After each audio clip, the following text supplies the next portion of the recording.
Good morning, everybody, and happy International Women's Day. The 8,989th meeting of the Security Council is called to order. I'm so thrilled that the Security Council has decided on International Women's Day to concentrate on the role of women in peace and security. Welcome to this podcast produced by the International Monetary Fund. Today, IMF Managing Director Kristalina Georgieva joins a special UN Security Council meeting on women's economic inclusion as a key to building peace. Women and girls are themselves powerful agents of change. They help societies transition from fragility to stability.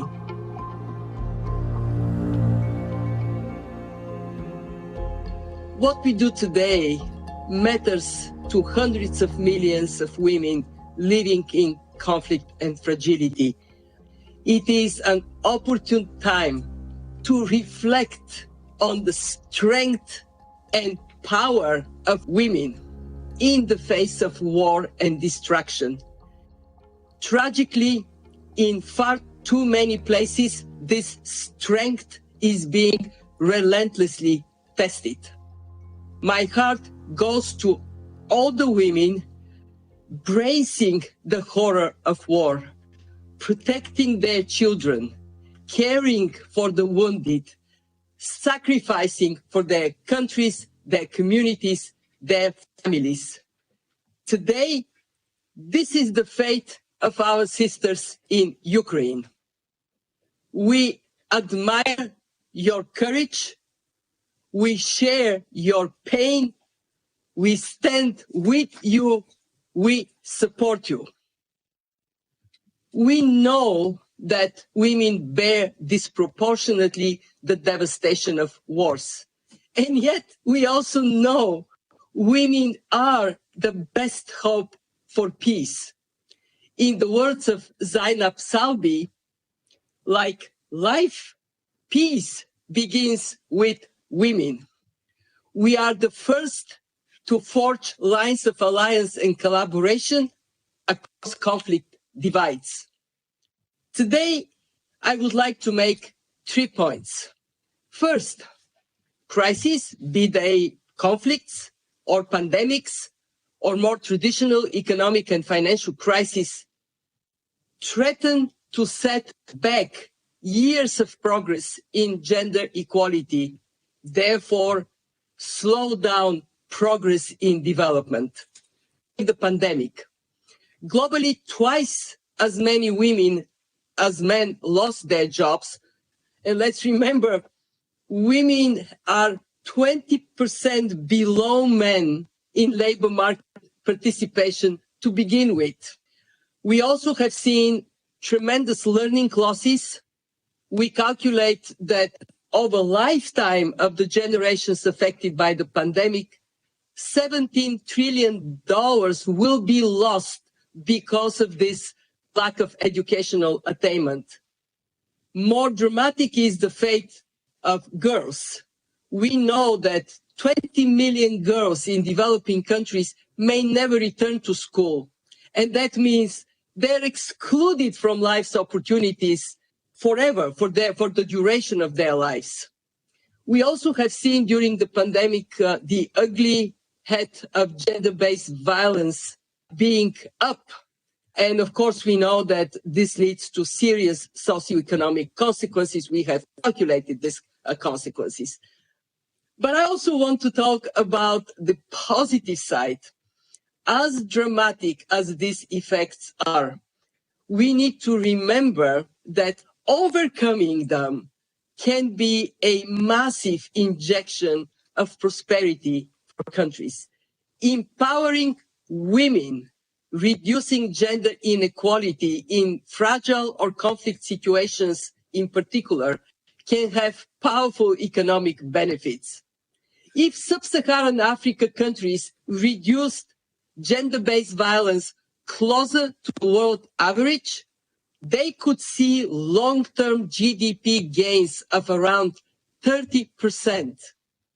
well-being for everyone. And that brings me to my second point. Gender equality is critical for growth, resilience, socioeconomic stability. It matters tremendously when women and girls can reach their full potential. They do better, their families do better, their countries do better for the benefit of everyone. Improving gender equality can raise economic growth quite significantly, strengthen the resilience of families, communities, and countries, enhance financial stability, and reduce income inequality. We know societies with more gender equality tend to be more resistant to violence and conflict. And the equal participation of women in socioeconomic life is essential to prevent conflict and help transition out of fragility. When women participate in peace negotiations, in state-building processes, the chances for building resilience, for enduring peace, for inclusive and prosperous societies significantly improves.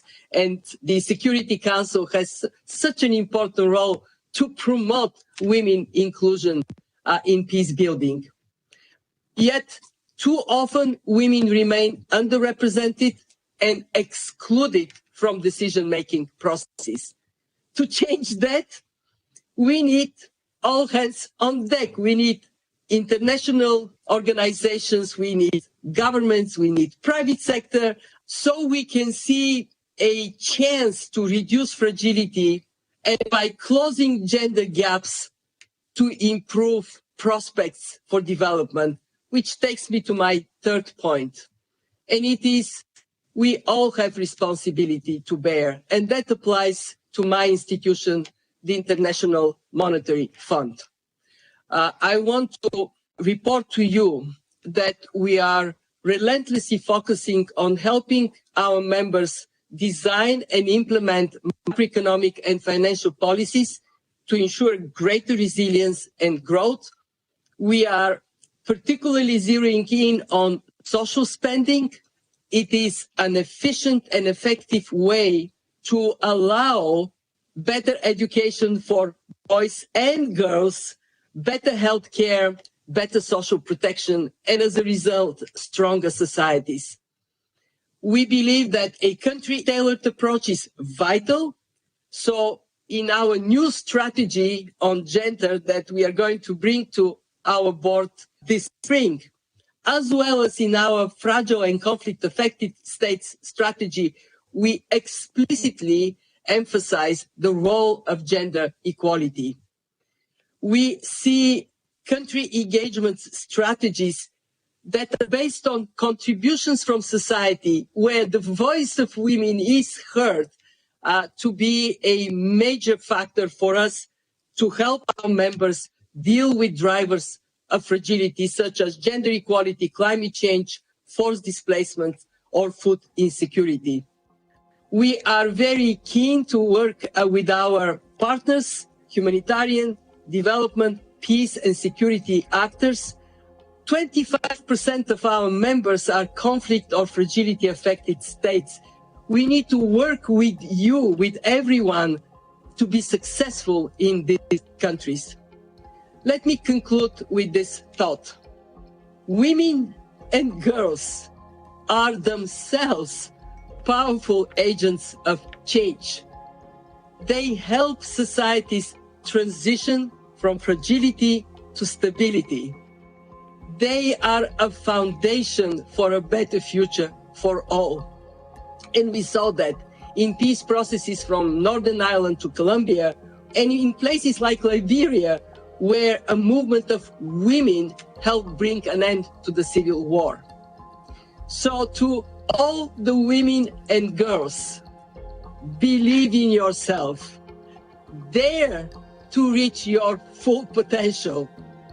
You have the power to forge a brighter future for our societies, for our economies, for our world. All the power in the hands of women means a prosperous world for all.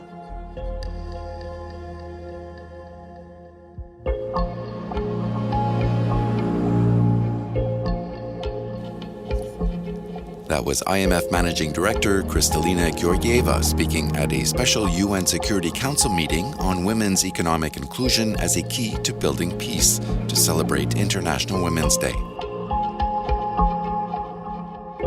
Look for more IMF podcasts on Apple Podcasts or wherever you listen and leave us a review. It'll help other people discover IMF podcasts. You can also follow us on Twitter at IMF_podcast. I'm Bruce Edwards. Thanks for listening.